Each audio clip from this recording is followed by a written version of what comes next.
polls. If you don't know where that is, it's in between the time and the chat box at the top of your computer, and answer the poll for me. I'm trying to figure out what everybody's come to learn. We'll give everybody a couple more minutes.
So one of the most bizarre things happened to me in the last session. I had to recreate the link, but it duplicated a link, and I had half people in one and half people in the other. And the people in one could hear me, and the other people in the other could see my screen. So I actually cloned myself. It was quite fun. All right, if you're just joining, go ahead, and there's a poll section, and there's a shapes icon next to the clock, in between the clock and the chat box at the top. Go ahead and answer the poll. I'm just trying to see what everybody's kind of here for, to get an idea on what people are looking for. I know, but I don't want to be cloned in a Google Meet for PD. I want somebody cleaning my house right now. That's what I want. Like, not PD clone. Just saying.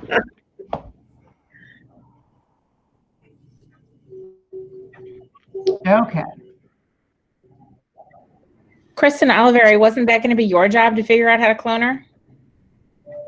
Mission accomplished. All right. So I'm going to get started.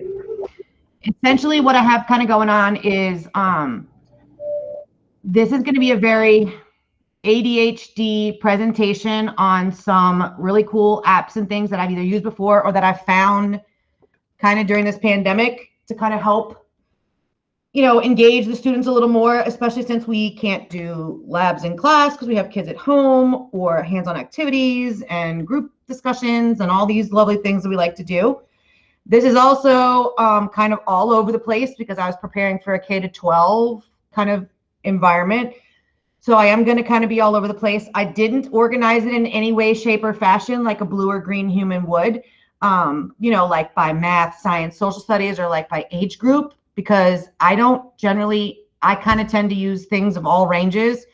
I've never, even with my kids, ever paid attention to the age group on a toy or a product. I think that it can be used either way. But there are some that are specific lower and some that are going to be specific high school to go through. We kind of have a small group, so if you have questions or if there's something else you want me to see, let me know in the chat, or you can unmute if you have questions.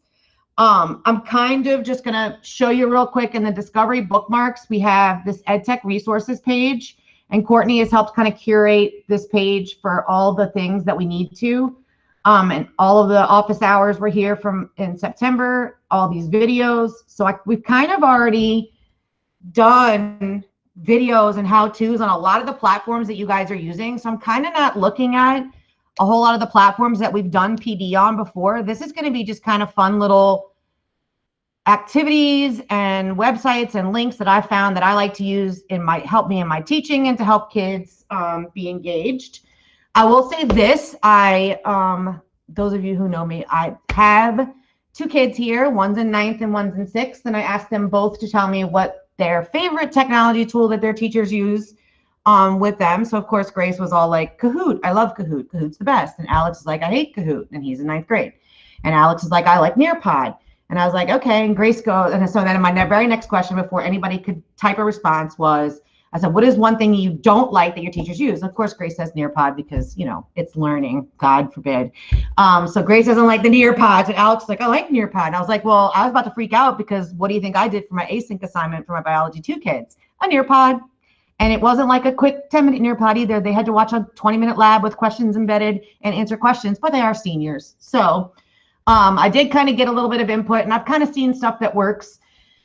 For those of you who don't know, I've been teaching Bio 2 for the past few weeks, and I have a group of 3 groups of seniors. So a lot of this stuff I've kind of played around and tested with them. I taught Algebra 2 a little bit last year, 8th grade math the year before. So even though I've been out of the classroom, I have been getting lots of time to play and practice. Also through some collaborations with others that I've gotten to use some of these resources. So I just want to let you know, if you came here to learn about a specific platform that we're using, those kind of videos are here already.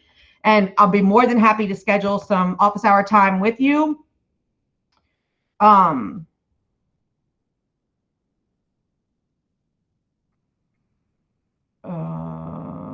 Okay. Hold on, people can't get in my meet. People can't get in my meet. Just need to send them the link. Forgot where it was. What was I talking about? Probably not important. I really don't remember what I was talking about.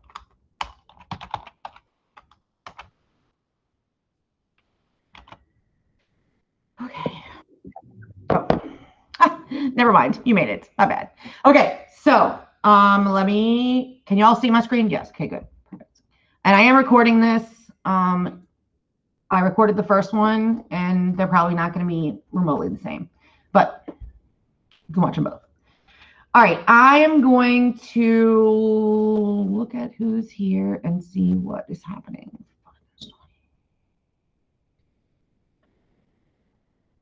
I got kicked out of my last meet. It's been lots of fun. All right, now I can see who's here. Okay. Some ELA, some little people. All right, we're going to, we'll start at the beginning.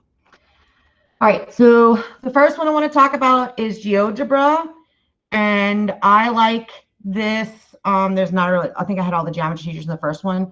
So I'm going to kind of go through, I like this, and you could use this in many aspects, but it allows you to create graphs and export them, and then you can upload the images or write over them in Screencastify. So I do use this with the kids, so I can make a shape. We can work on slope, or I can talk about rotations and give them a point here and just export this whole thing as a picture. And then once it exports as a picture, it can be used. I've used this with, I like writing on the screen. It allows me to write on the screen. And then I can export it. You can also, there's tons of more tools. Like you can make midpoint centers, perpendicular lines. I'm going to export this. You can make angles. You can have the background white if you don't need to have it on the other. And then it opens up. It opens up in the photos, and you can like literally go here and click on edit and create.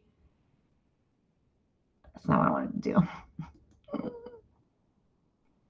You can click on edit and create, and we can draw on it.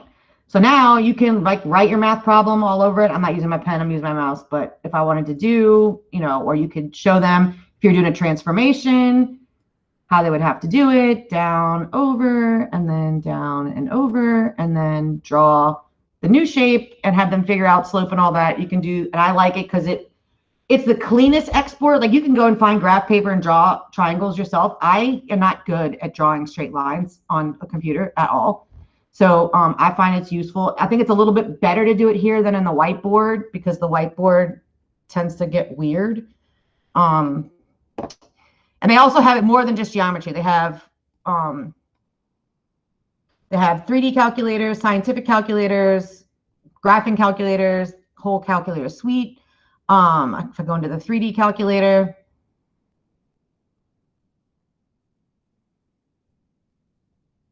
and it loads, it'll show you a shape in 3D. So if the kids are really having a difficult time understanding, and you can move it around, what it looks like on different planes and shapes, now that I've completely got it flat. Super sensitive. So they can kind of see what it looks like in here. People are in my other link, BRB.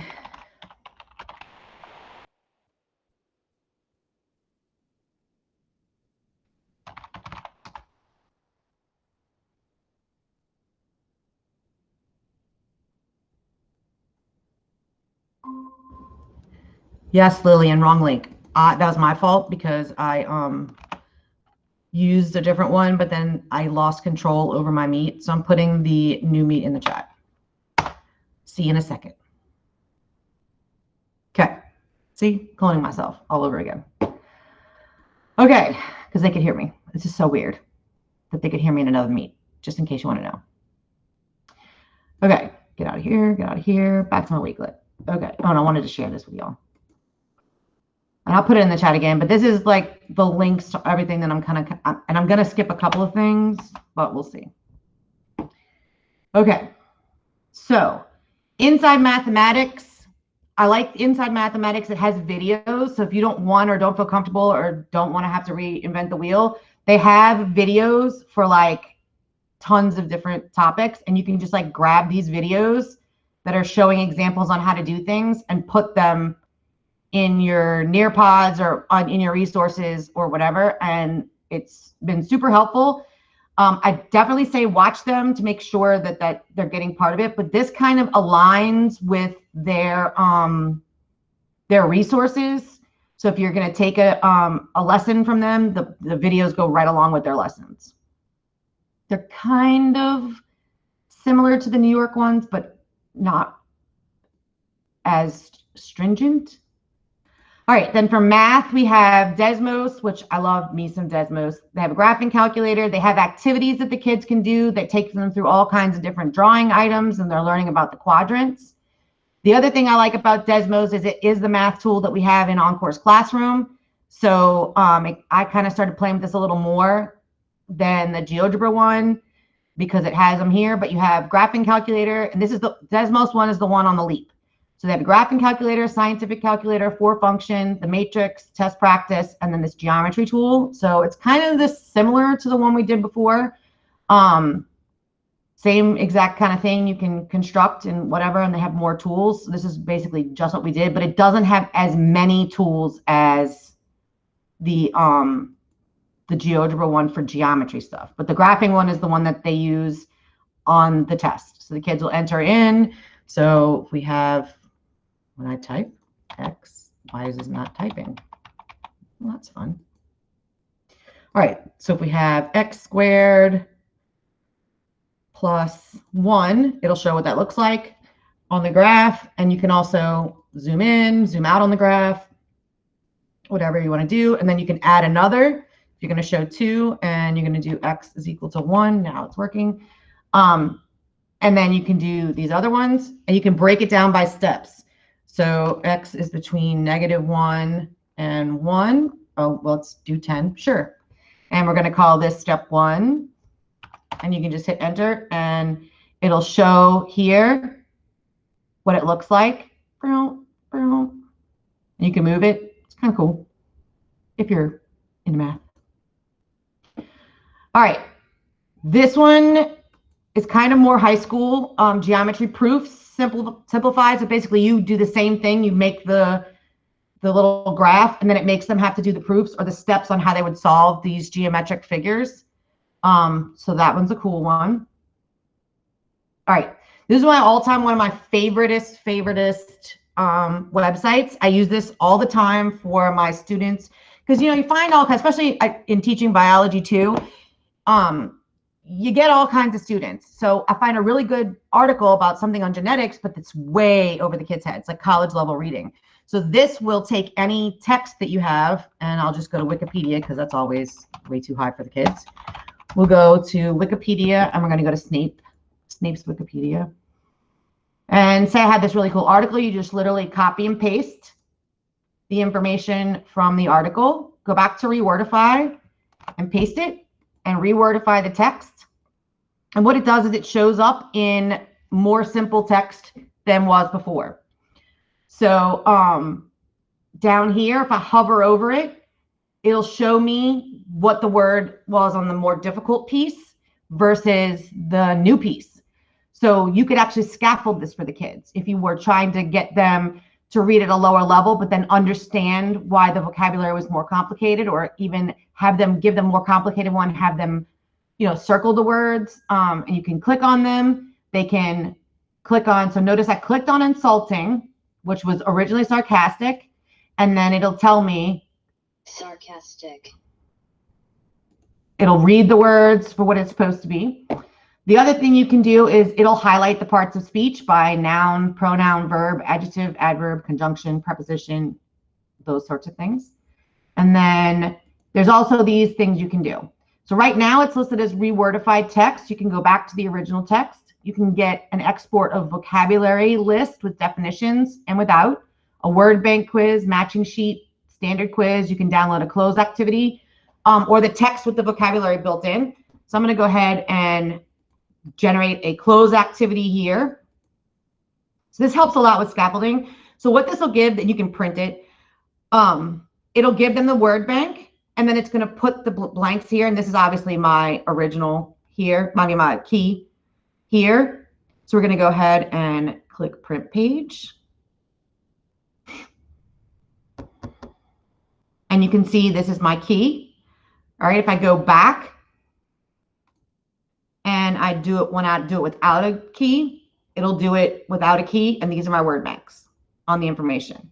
So it's kind of cool, and it helps a lot with those students who struggle in reading, or you want to go over a difficult piece and they're having difficulty with the vocabulary. Rewordify. And I can put that in the chat. It's on that Wakelet. I shared it to you. Okay. So we'll leave Snape open. I'm going to need him again. All right. PhET simulations. So PhET simulations are for math and science. We have these built in Nearpod, and I'm waiting for the guy at Nearpod to reach back out to me and tell me if we have access to all of the simulations in Nearpod. I haven't really tried, but I use these all the time. I'll do a math one because I don't even know if it's here. Do I have any science peeps in here? Oh, hey, Rachel. Okay, so for this one kills the kids with estimation, but they have all of these little simulations, and you can put these in Nearpod. I know there are some. I just don't know if we have all of them. So if the kids are learning fractions and equalities, and you're going over, they have graphing, lines, quadrants, number line images. This is one I use a lot. The kids have I asked him to find, there's like 800 bazillion on here. Okay, not that many, but you know what I mean. So I don't know if they're all in there. And you just click play. So you give the kids a link, they just click play. And then I generally have an activity that goes with it. So I use this for labs. Now that we can't do labs, well, I guess we could do labs, but like for the 5 people that are there, and then every other day, and the online kids, it's just easier to do it in here. So we're going to do this, and it gives them, this is showing them inequalities based on elevation. So essentially, we're going to put our little swimmer. All right, so notice she's flying in the air, it's positive. Then she's underwater, so it's negative, positive, negative, positive, negative, positive, negative, positive, negative, positive, negative. And then it shows you here. And it helps the kids really understand. They have a difficult time. The only thing I wish that this would do is show it this way, like the line going the opposite way, so that it would make more sense to them. But that's a good one. Okay, and then let's do a science little people one. And I've used these down to like 2nd grade. They have area. Let's do some science and get out of math. All right, so They have the lunar lander, which is kind of cool. pH scale, plate tectonics, wave on a string, the greenhouse effect. Let's do diffusion.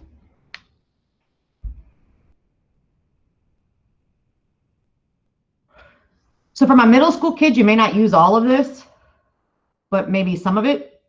And you have your data here. So we're going to go to increase our particles of our red. Okay, and we're going to increase the mass of our blue. And right now it's got a divider in the middle. And we're going to make our blue ones bigger. And then now we're going to increase the temperature. All right, so you can kind of see how the air is mixing when you talk about diffusion. And then there's one more that I really like is the area simulation in math. This one.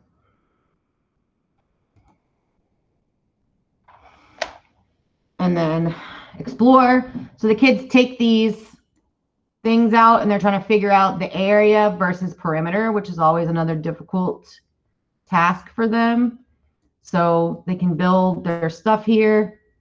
And right now it's showing them on a grid, and then you can switch it to show what it looks like when you're dealing with perimeter. And then we can add, compare two different ones side by side.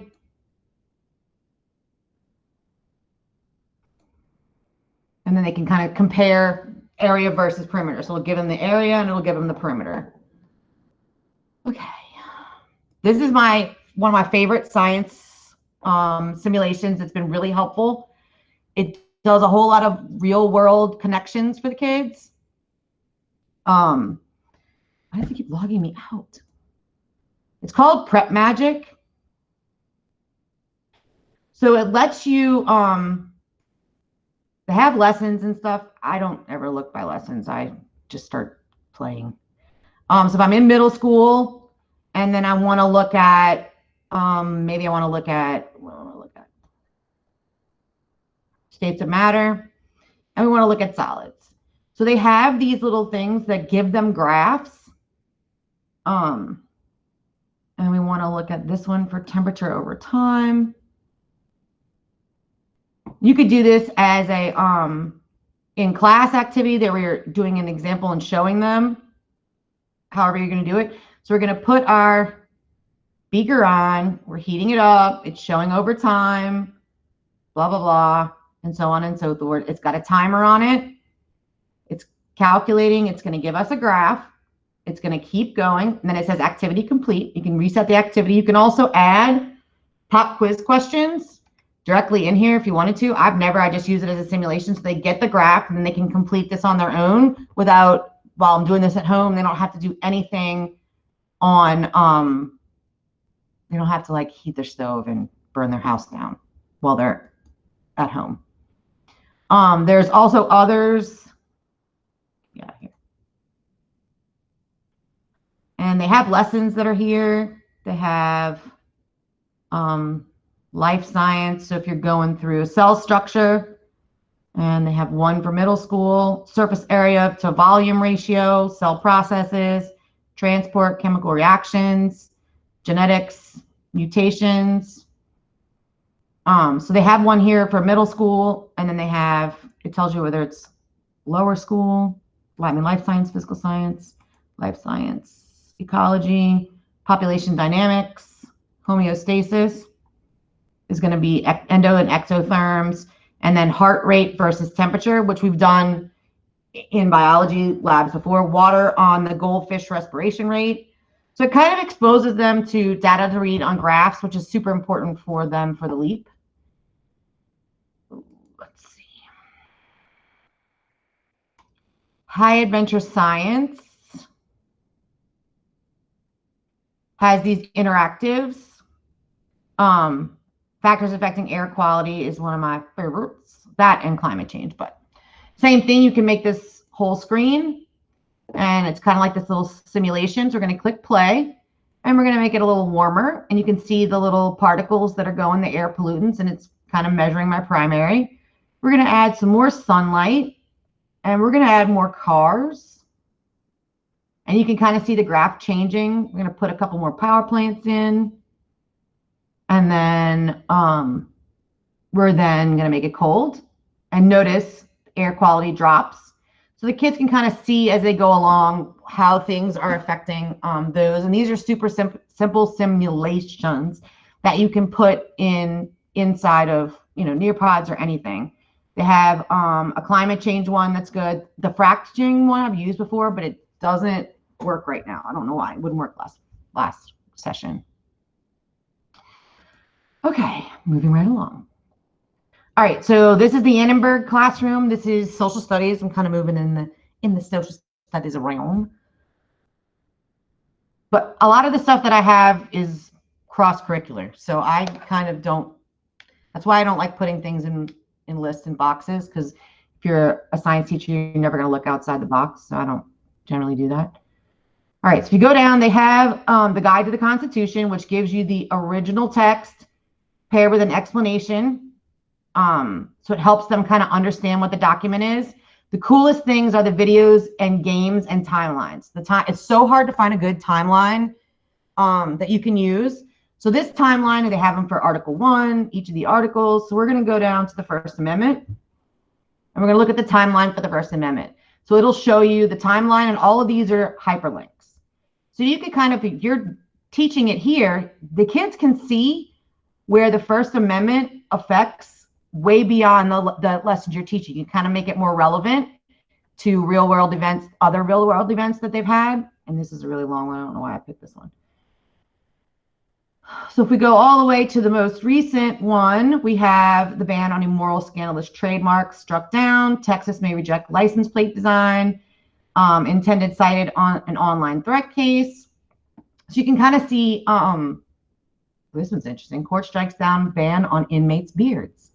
So they kind of have different ones here, but if I go back and I want to learn about, okay, the First Amendment is ratified, and if I click it, what it's going to bring me to is they have these resources that go along with it. It's going to give you all of these lesson plans down here, and these documentaries are cool. So this is one that I showed in the last group, the 19th Amendment, a woman's right to vote. Why are you not clicking? And all of these are free. These are free videos. You can download them and upload them into a Nearpod. You can show them straight from here. But this is basically on this one, and they have handouts that go with the video. So you could show your video. They have the Unfinished Business of Women's Equality, the Educator's Guide, that's for you, and then the timeline, which I just showed you on the amendment, and then influential movements of the struggle for women's suffrage, and then your primary sources, fancy that.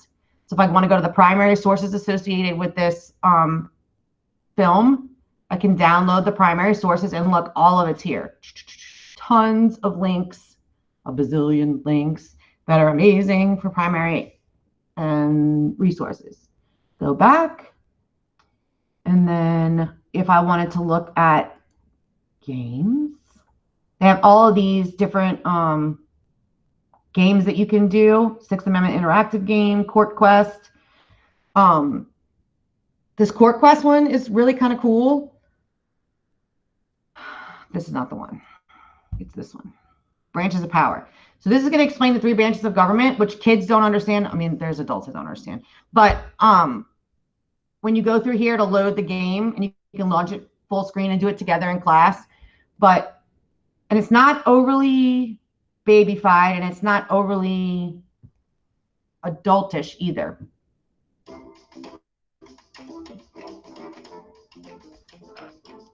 So this is going to take the players through the role of legislator, president, and Supreme Court justice in the form of getting constitutional laws enacted. We don't need to save our progress, so we're just going to keep going. Yeah, iCivics is good stuff.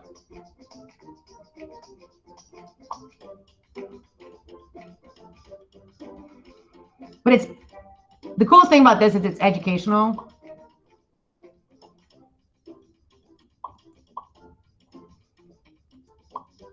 And they go through, and you can have them fill out a graphic organizer while they're doing this.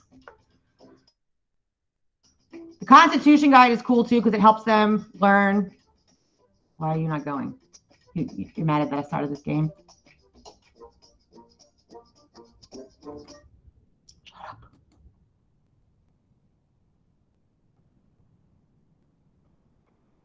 And it's stuck because of the game. We'll go back. All right, this one is good, facing history and ourselves. What this kind of does is, and I think this is good for all kinds of classes, this allows you to see how people actually voted and what the consensus is on the vote. So we're going to go to educator resources up here.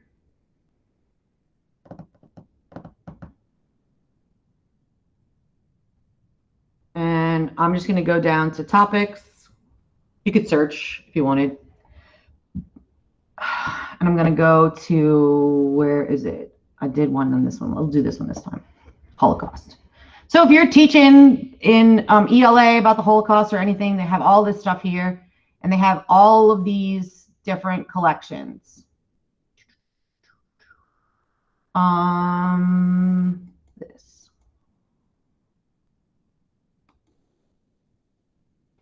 All right, so they have lesson plans by each diarist. They have all of these different anonymous people who wrote books. And then they have these really cool primary source documents. A lot of them have pictures, which is important because the kids don't understand how to use an image as evidence as we go through. Okay, and then if you go to back to educator resources.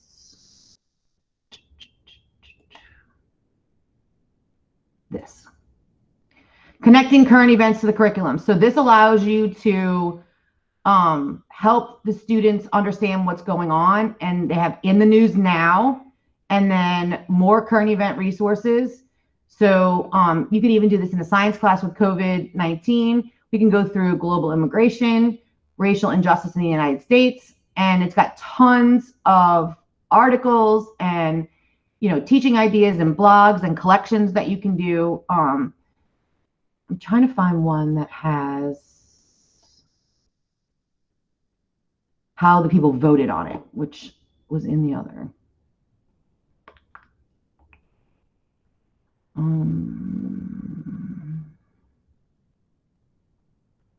Somewhere, I don't know where I found it before, but it has it brings you, some of them bring you to a page. It shows you how people voted or how they feel about that particular thing, and kind of gives you a little more information, especially since your classroom might not vote the same way globally people would vote. Okay. Stanford History Education Group, it sounds like it's just history, but it's kind of not. What it does is, and I like these, it's got a civics curriculum, but I like the reading like a historian. So it shows them how to contextualize sources, evaluating sources. They have images, and it shows them, you have to log in, but it has teacher materials and student materials on images to explain to them how to utilize these sources as evidence. And these can be used in all kinds of stuff. This was a particular lunchroom fight activity. And you could do this after something like that happened at school by this particular instance. And then they have the, you gotta log in, but they have the student materials and teacher materials. The other thing they have is this beyond the bubble history assessments. And you can kind of look at the assessments to kind of gain on the first Thanksgiving, John Brown's legacy, this iconic photograph, and then it kind of starts a conversation. It gives you the assessment, the rubric, and then information about the migrant mother from the Library of Congress. So it's I think it's really cool for you social studies or history buffs. I thought it was kind of interesting. All right, the big history project. Here, it sounds like it's just history, but it's really not. I use this for science. So it takes you through the history of the universe, Avi.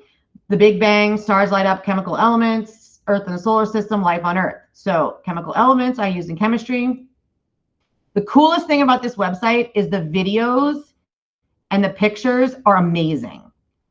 So you have all of these different, if I go to helium, it's like these little quiz things they can do. But like if I go to the one that's about living things, go back, take me back. Take me back. Okay. If I go to Life on Earth, there's tons of images and videos that you can use to incorporate your lesson. Awesome science resources. History too, I guess. They have these timelines that go through. And then it takes you to DNA. I mean, just the pictures are in here are really great.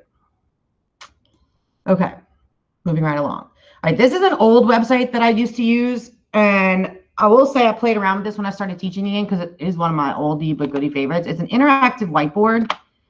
However, I couldn't get my Surface Pen to write on it, and it used to.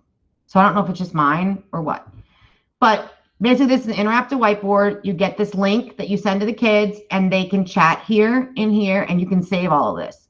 You can open up web pages. This Etherpad is like a Google Doc where y'all can collaborate, which I guess you could use Google Docs for. You can put images, but I basically use it as a whiteboard for my kids, and the kids could write.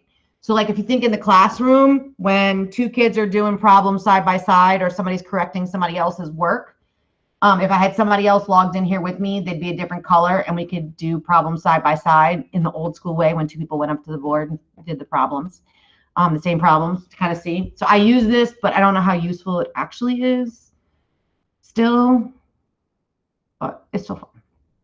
All right, this timeline maker is good. There's not that many good ones.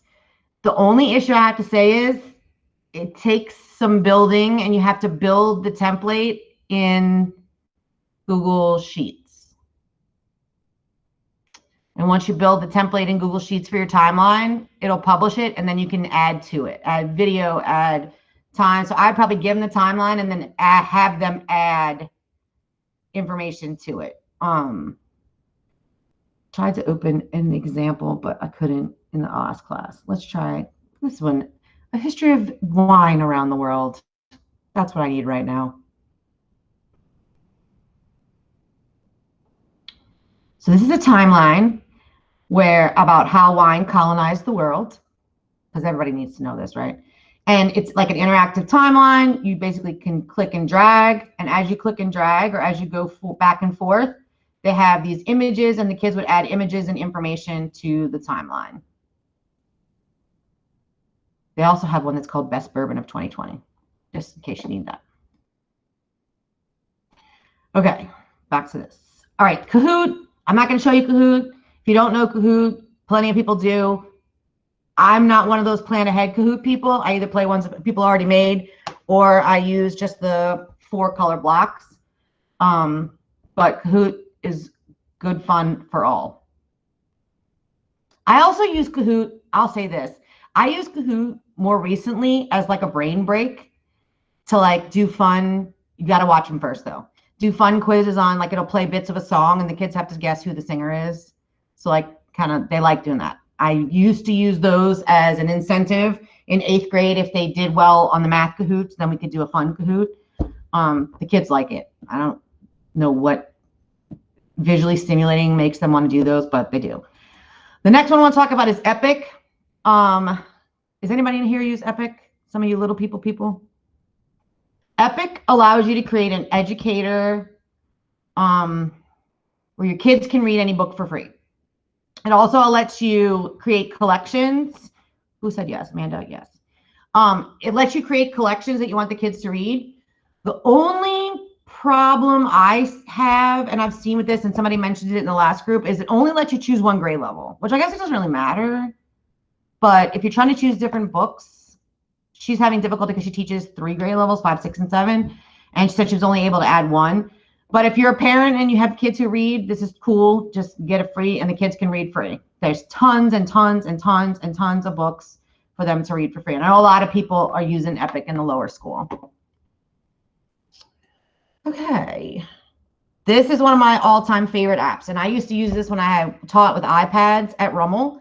This is Book Creator. And it's kind of, you can see here, this little girl's playing it on the iPad. It's the same on the website.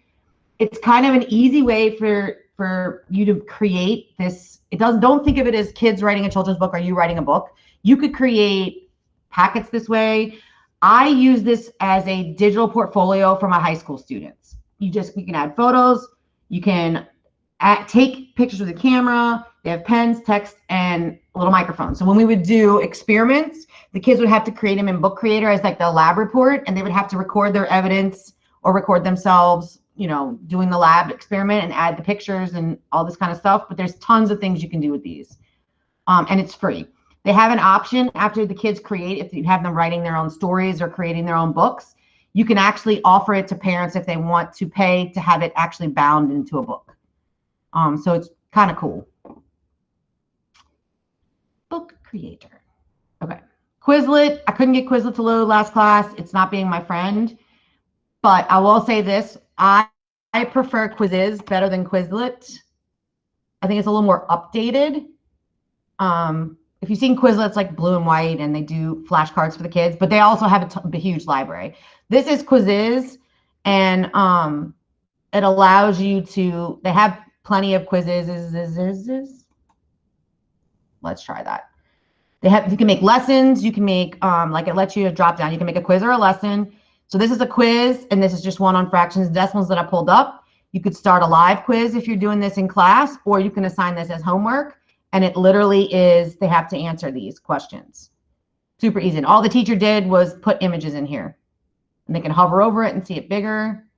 So it's just a different way to do assessment or practice for them. And they do have tons that are created. If you go to, let's see. I want to look for more. No, I don't want to make a collection. It also has this really cool thing where you can create memes for your class. So it lets you create this meme set. Private, because I don't know what I'm going to be creating. And you can upload the image, add a caption, and then you have your little meme. There's much easier meme. I don't know why they added a meme in here, but it's there. All right. I love this. This is it's called Pixton Edu, and I love this so much I'm putting it in the chat. This allows kids, and it's free. This lets kids make their own comic books. And it's going to make me make an avatar, which was making me do last class. So I'm just going to make an avatar for right now. I don't even know what this is happening. Great. I don't know what color that is. I'll change it later.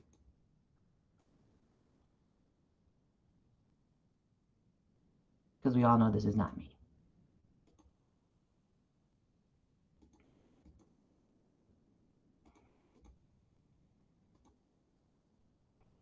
I'm literally just trying to get out of here.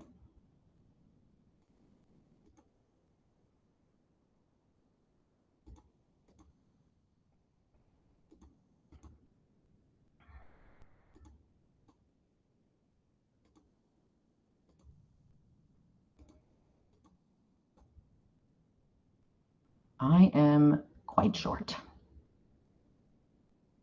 And I'm going to be like this. Great. Done. All right. It also creates a class if you have the kids create their own avatars. Now that I'm out of there. Okay. Great. So I'm in my class. Let me get out of here. So the kids join your class like this. And then get me back to where I want to go.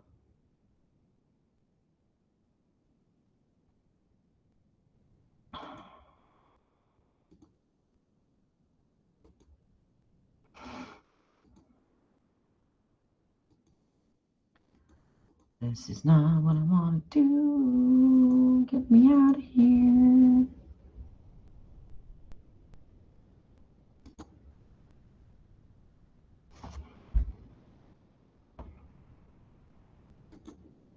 Let me go in as a student.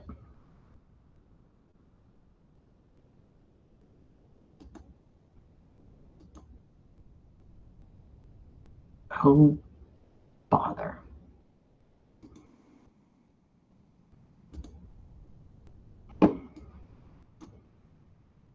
When in doubt, sign up Grace.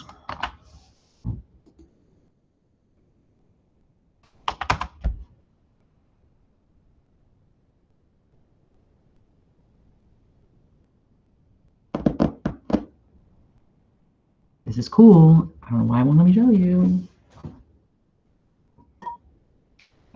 All right.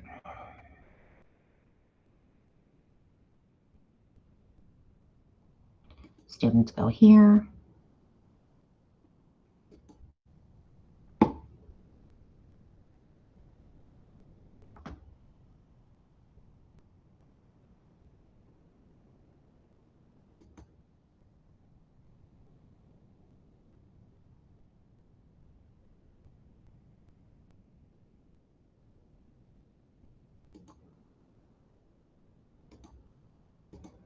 Oh my God, this avatar thing is going to be the death of me.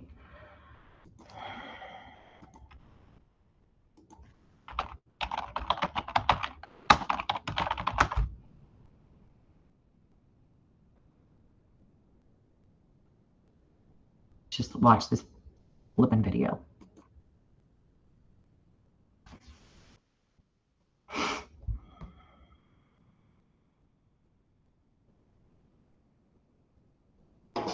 Want to know a great way to get your kids fired up about writing? Pixton Edu is a comic-based writing app for grades 3 and up that works on all devices. Sign in with your Google. All right, so if you go back to this, you create a scene, right? And you can change, you can use speech bubbles, you can do thought bubbles, you can do shouting or whispering. You can create characters, and they're basically explaining a story, making a graphic novel. I don't know if you can see up here, background characters. You can zoom in, it can zoom out and show the whole thing. And basically when you click the next one, it takes the same scene unless you change it. So they can keep building on it and making this comic book. It really helps them. I like to use this with I use this with my 12th graders at the end of a unit before they take the test to let me know. They just do like one little slide on how they feel because they have all the different facial features. Kristen, I love this. I think it's great, and you can make as many slides as you want, and the kids like it.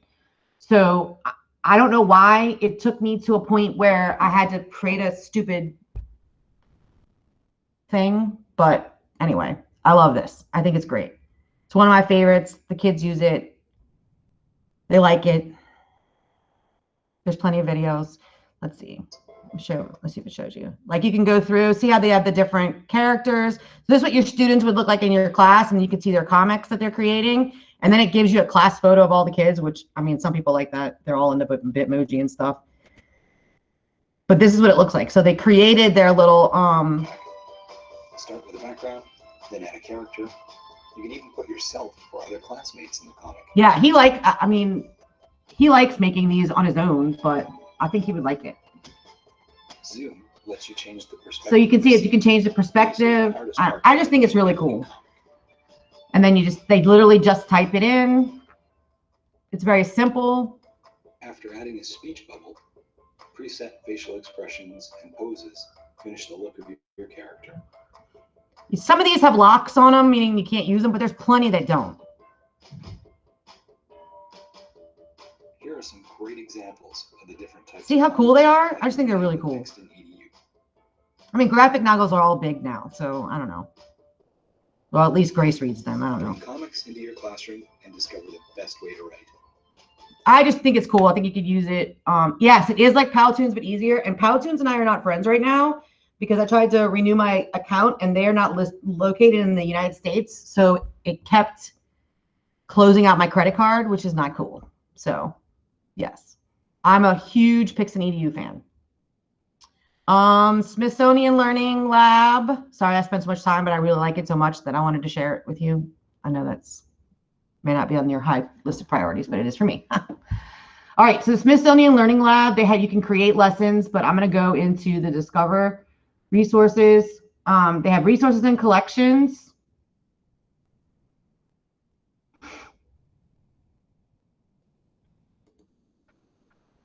Thank God for Google single sign-on, man. Otherwise, y'all would spend an hour watching me sign into all of these programs.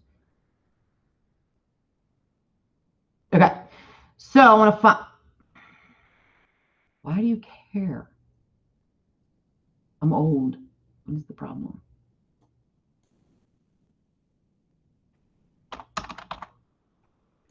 Continue. Oh my God, later. Can I do this later? No, thanks. I don't really want to answer these questions. Okay. Sheesh. They didn't ask me last session. Okay, find resources.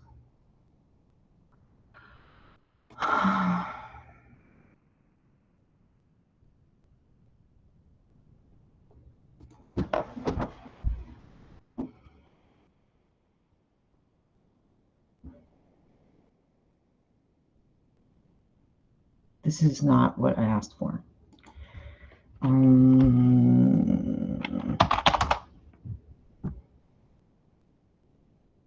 So they have resources and Learning Lab collections, either one. Now the internet's going slow here.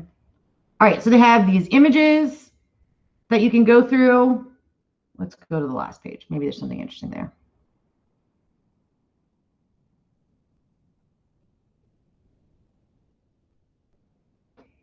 I apologize for the slow internet.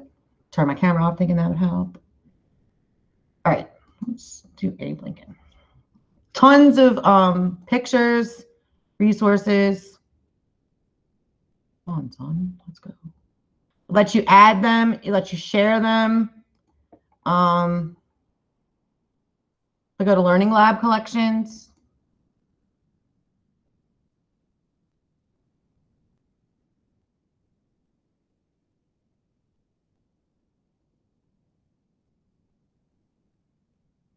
All right, so now it's open in a Learning Lab, and it lets you view the citation.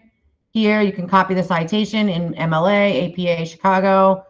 It lets you flag it, share it, like it, and download them. So they're super cool in finding resources, primary resources for what you're doing. Okay. This is also one of my most favorites. I do use this in class all the time. Class Hook, and I'm going to say this. They have premium. I don't pay. The premium allows it to be censored. Okay, so you always want to make sure you watch the videos anyway, and since I do, I don't worry about it. But let's say I am teaching, let's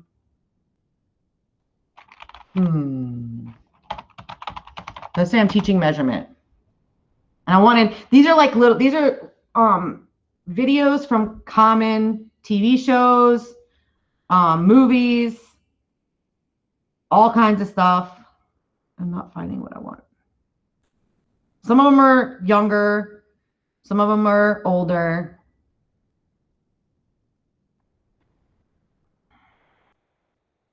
I'll find the one because I'm not going to look through 6 million. You can decide how long you want it. I don't know if anybody else is a Schitt's Creek fan, but I am. They have one that I like, and I use this when I was doing the difference between measurement with my kids. So in this, it tells you what it does. Johnny asks Alexis to order 12 pints of milk. All right, so we'll watch this little tidbit. And it kind of is like a fun way to introduce the activity that you're doing and bring in a little real world relevance. Like you may not use Schitt's Creek with your kids, but I like it. I use these for PD all the time.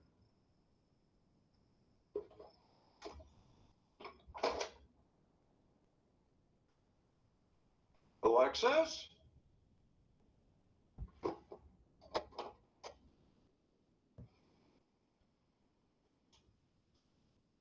What is this? The 12 things of milk that you asked for. The 12 things of milk. I didn't ask for 12 things of milk. I didn't say things. No, I asked for 12 pints. Is there one missing? Alexis, these are not pints. Pints are little bottles. Oh, okay, because I was wondering why would Dad order $300 worth of milk? This costs $300? Yeah, well, like 3-ish. Okay, well, $394.40, so I guess kind of closer to 4. Alexis, what am I gonna do with $400 worth of raw milk? Sell it. To whom? Your customers. I don't have any customers. Well, then why would you order so much milk? I didn't. You did. Hey, why are you yelling at me? Why am I yelling? Ugh. You're trying to do something nice for somebody. You think I would at least deserve a thank you? Oh, well, thank you, Alexis. Thank you for ordering an insane amount of milk that I will never be able to sell. You're welcome. So I would totally use this as an intro to students understanding why measurement was important. There's another one that I've used before in my class, and I actually use this with my kids. I actually used this with my kids when they were annoying me when I was, let me see if I can find it. This one. Because I had them doing a writing piece last year when I was working in class, and I sent this video, put this video to them in Google Classroom and had them comment on it because they were not using correct tense as they continued in their writing. So I showed them this little one.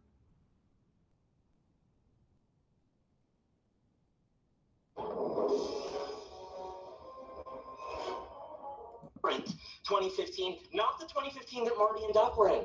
This is Hot Tub Time Machine all over again.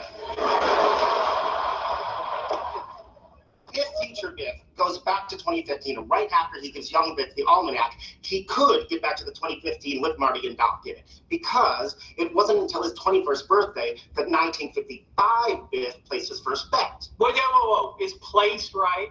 What do you mean? Is place the right tense for something that would have happened in the future of a past that was affected by something in the future?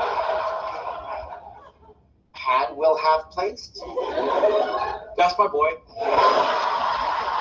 So it's kind of like a funny take, and it's called Class Hook for a reason. It gives them like little hooks, and they have little school ones too. If I was doing one, let's say on gravity, they have cartoons and stuff. Simpsons are a big one. So this is the one that Arbo used recently when she was doing gravity. I don't know if you know who this little guy is. Anybody see the Knicks Bulls game the other night? No way.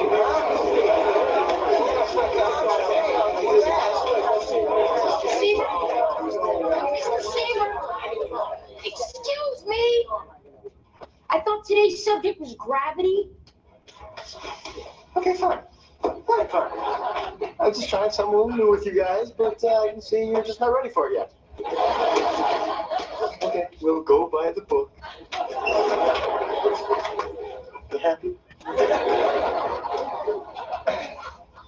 Gravity is the centripetal force that keeps the Earth from flying to pieces, and the universe from becoming a dark, endless, desolate cloud of dust.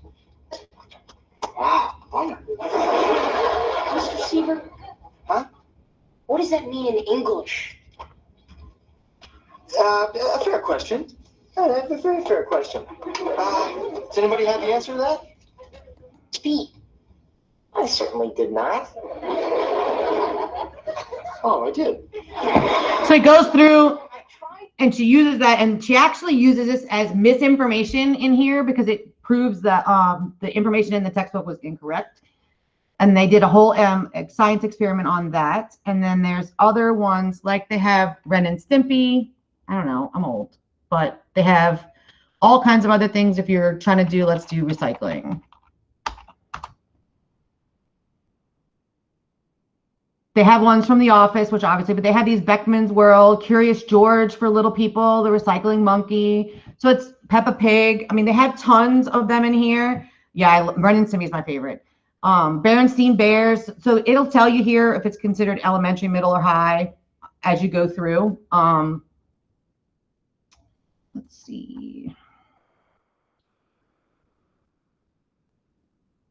And then they have all these tags next to them where you can look for more. So let's say we want to do recycling instead.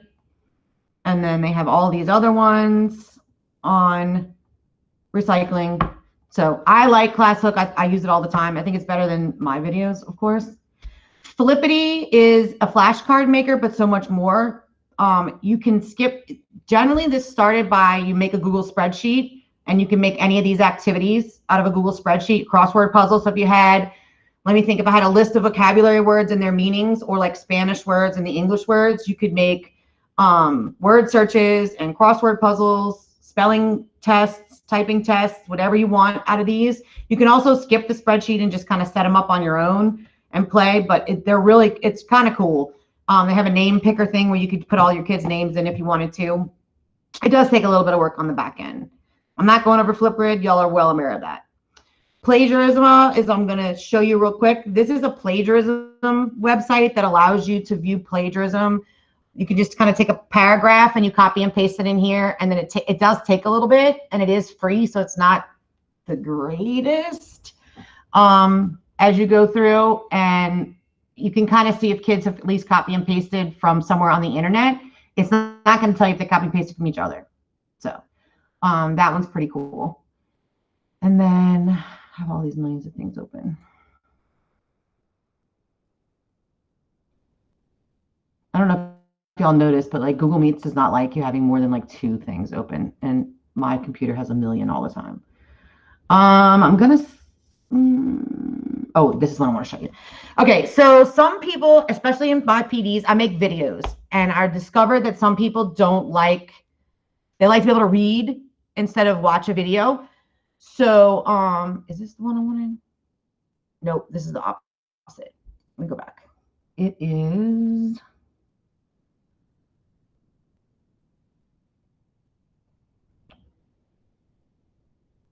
where am I now? I'm lost. Okay, well, that's not that one, but I'll go back. This one takes any text that you have and makes it into animated videos. So it scans and analyzes text you have, assembles a video, and makes it customizable. I've never used this. A couple of my kids have done projects in this, but that was one that I added because a kid turned in a project, and I was like, oh, that's probably kind of cool. My Storybook is similar to the other book thing creator that I made, except this one, the kids can go there and just start making it. They don't have to log in, they don't have to do anything. And if you wanted to kind of give kids, especially little ones, a prequel before you open up Google Slides with all the things, this just has items they can add. They can draw text and a scene, and then it creates pages in this little Storybook here, and then they can save it.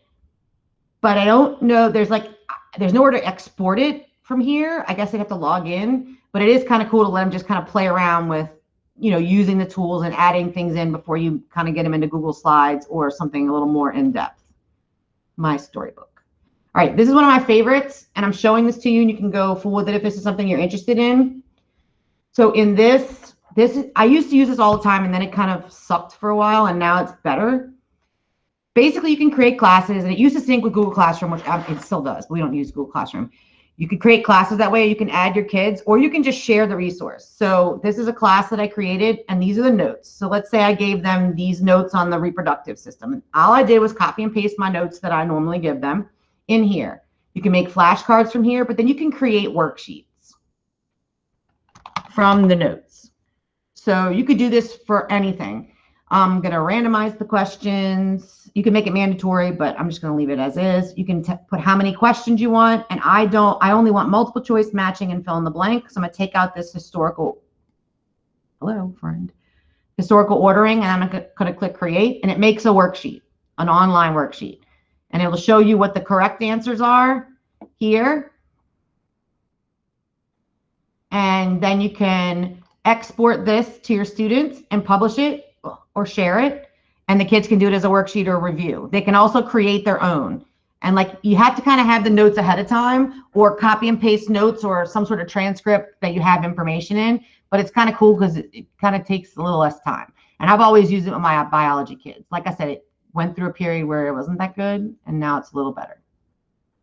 Animoto is a free video maker. I will say this. Now, maybe I'm wrong. I find it a little tedious for the kids to be able to make in here. And I've kind of moved away from Animoto. I used it when it first came out. I prefer, where is it? WeVideo. WeVideo is amazing. It does have, but if you're going to have kids making amazing videos, WeVideo is the best video maker, and it's easy, drag and drop kind of deal. I'd say more for high school and middle school. They also have this Toontastic. It's kind of similar to the comic books, except here they're making cartoons. So they make these little 3D cartoon stories they can animate. They don't have to download anything. It'll work on the new Chromebooks, but if you use this in high school, and I don't know if it'll work on the seniors Chromebooks because they're not updated. Animaker is another video kind of tool. In this, they have tons of stuff in here. I've only used the infographics maker. And I started using Animaker, and then I kind of do Canva sometimes. But it's easy because it's just drag and drop. Boom. And the kids can make infographics. I've never used it as like the whiteboard and all that other stuff they had. This is another video editor. This one's a little more intense, probably for high school kids. And then this is one that I use. I make videos all the time in this. I found this a little bit better than Powtoons. It's kind of like makes simple slideshow explanations with just these simple black and white drag and drop kind of deals, just like an explanation video, like how to explain these kinds of things. So if you want kids to just explain something really quick with just a simple video without all the bells and whistles, this is a good one. My simple slideshow video maker. Okay. Plickers, y'all know I love Plickers. I'm not going to talk about them because we don't have kids in the classroom right now.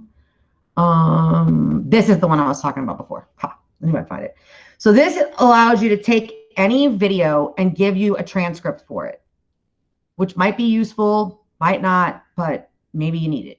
Maybe you want kids to have it in addition to not having video, but you can put any link to anyone and it'll give you a transcript that you can download, copy, paste, edit, whatever. I found that for Evelyn because she found that written was better than my videos. She doesn't like watching videos. All right, out of these two whiteboard things, they have Whiteboard Chat and Whiteboard Fi. I used to use these kind of all the time, and then Jamboard has kind of replaced that for me. Whiteboard Chat just it's like a whiteboard you can collaborate and the kids can chat on, kind of like the other one. Whiteboard Fi is really cool. You can create classes and stuff in here, and it's basically an interactive whiteboard that has like math tools, emojis, all this other stuff. So if you're looking for something a little more kind of into it, and you can have this safety mode for students in waiting room lobby. I'm just going to move forward. And then you just copy this little thing and then go to my whiteboard, and legit, it's like a whiteboard. You just start writing. So if you need to do something really quick, but I find it's just as easy to do Jamboard, and I'm going to kind of close mine out with a Jamboard. So you can create Jamboards directly from the Google Meets. You click on Whiteboard, open a Jam. It'll let you do two things. You can start a new whiteboard or choose from Drive. For my classes, I have a whiteboard set up for each unit, for each period that I teach, because that becomes their kind of like a bulletin board. You know, like kids ask questions, you want to come back to it, so you have it written somewhere in your classroom, but they're not here, so you need someplace to put that.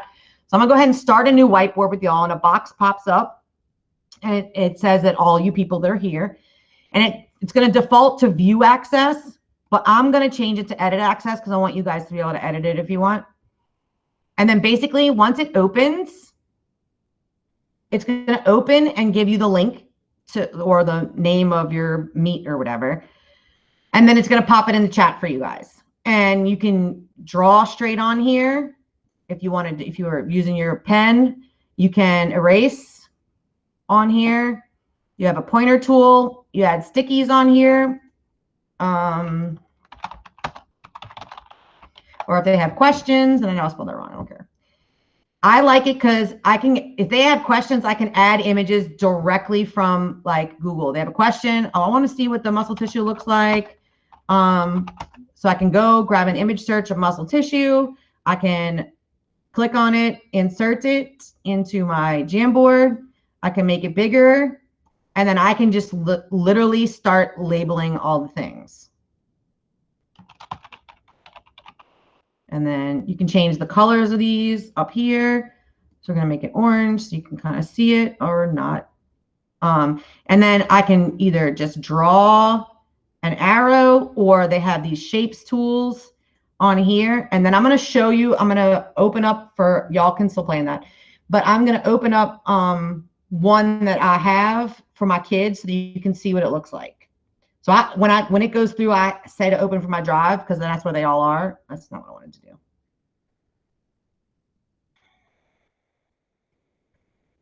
And I'll show you an example. Dear Google, don't kill me now. All right, so this is one. Let's not do that class period. Let's do that class period. All right, so I kind of just put our units over far-reaching question on here. How can science help to make our lives better? And I did kind of prepare these in advance. What questions do you have now? So the kids can add their questions on here. They have access to this Jamboard. I link it in the, and they have editing rights. I does have to go through because if they have editing rights, they can delete anything that anybody else puts. So it's important that you go through that classroom management tip. But the kids go back and ask questions and reflecting on personal experience. We were studying Duchenne's muscular dystrophy in our biology 2 unit. So they were taking some personal experience after reflecting on a video. So I opened the unit by this, then they watched a video and then asked them what questions they have. Why are only the boys sick? Is it disabilities linked to the Y chromosome? So questions that they had that came up after the video, then connecting personal experience. Then we made a model on what is happening in Duchenne's muscular dystrophy. Then the next class, we came back and all these ones that are up here is because I didn't move them. So they've added these questions after I've closed it out, which is really kind of cool. They're seniors. They don't do much. So what do we know about the Duchenne's muscular dystrophy so far? So they got genetic disorder, muscles are weak, need constant treatment, can't be cured. So kind of taking them through the whole unit lets them see. In this activity, they had to read an article about a new physical therapy for DMD patients, and they listed pros and cons to this physical therapy. And then you just keep going. If I have a different Jamboard from a different period, this is why I like to keep different ones for different classes, because sometimes the discussion will take you to a different place in one class compared to another. And then, like, this is my first period. So they were having a real difficult time at the muscle tissue level, the difference between, all these are the same. Models a little different.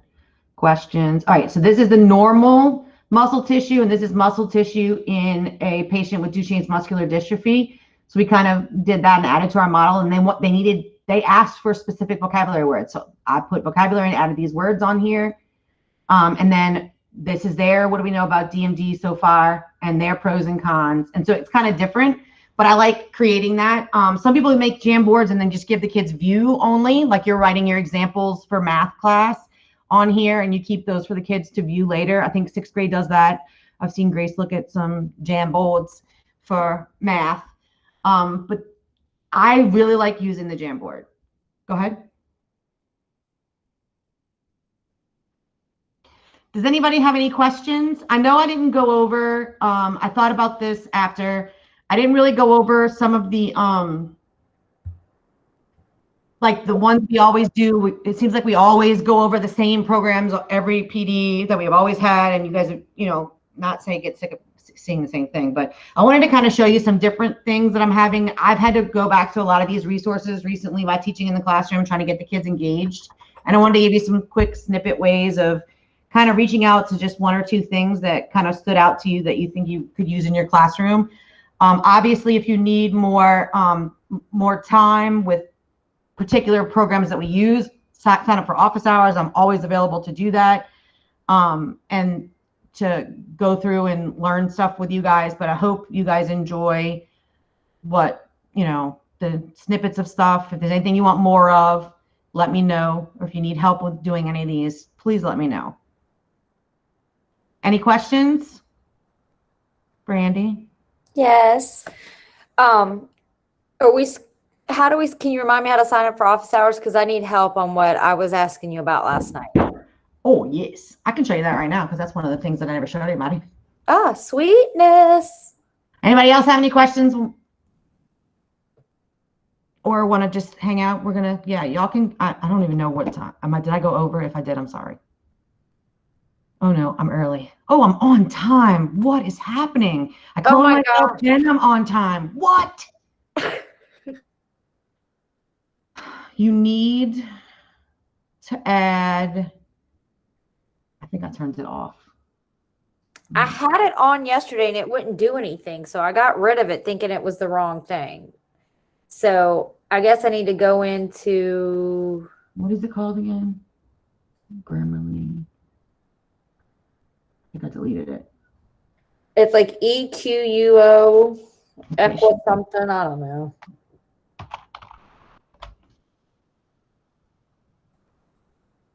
It's equation editor, isn't it? Mm-hmm. Okay. Is this what I want?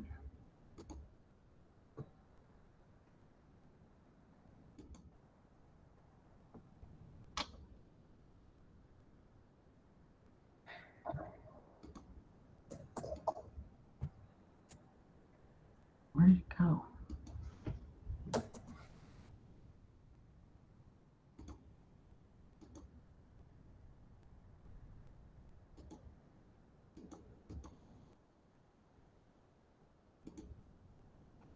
All right, you got to click the little thing and turn it on. Turn what on? The developer mode? No, something is wrong.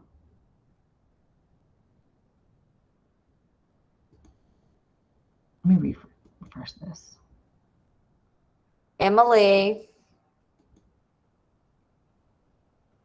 Oh, Emily's frozen, so she must have left and she's still stuck here. She's stuck frozen. Miss Barbara, you hanging out? All right, so you turn it on and you get this little blue thing here.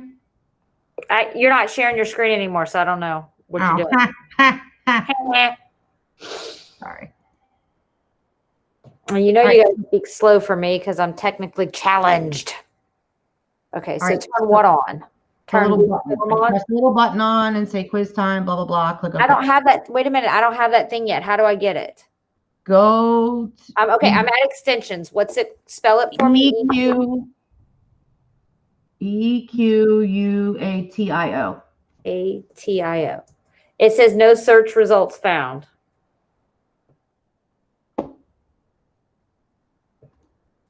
Putting it in the chat. Okay. All right, hold on. Well, snot. Now I got to join you on the other thingamabob because. Say what? Yeah, I'm working on my Surface, but I have the Meet pulled up on my MacBook, and I'm trying to put the extension on my Surface. Hold on, I just gotta. Did I say something? I'm trying to put the extension on my Surface, but you said you put the link in the chat. Well, the chat and the Meet are over on my other computer. I'll email it to you.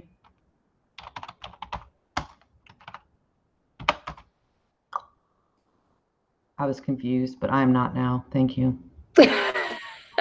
I should not be allowed to have such, high-tech things. Nope, you're not here yet. I hate that email takes so long sometimes.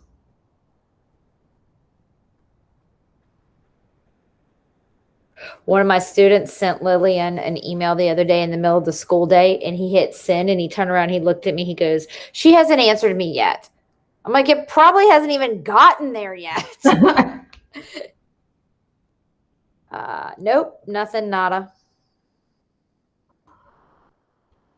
I hate that. Oh, there you are. Yeah. There you are. All right. Okay, so I could just add it to Chrome. Add extension. Oh, look, it's just you and I.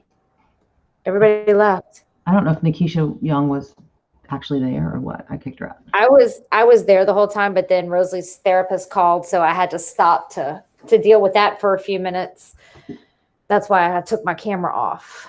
Okay, so you said open a Google form, right? Yep. Okay, so let me snot. Seriously, can we just go back to everything pen and paper and we just go to school and we just catch what we catch and don't throw a fit. I don't know. I told the kids online, I was like, I will give y'all $25 a piece if y'all come back to school because it's too hard for me. Gosh. Yes, I'm for that. Okay, so I opened up my little, okay, I'm in. Did you turn on your little blue dot at the top? Okay, the 3 dots. All right. No, the little blue dot. It should have installed a blue dot. If it's not there, click the puzzle piece. I got the puzzle piece. Click the puzzle piece. Oh, pin it. Okay. And pin Equatio. All right, now I got it. Okay, so now click on Equatio. I clicked. All right, now you should see this blue thing. It says more info or switch user. It says I need a premium subscription to access this feature. What?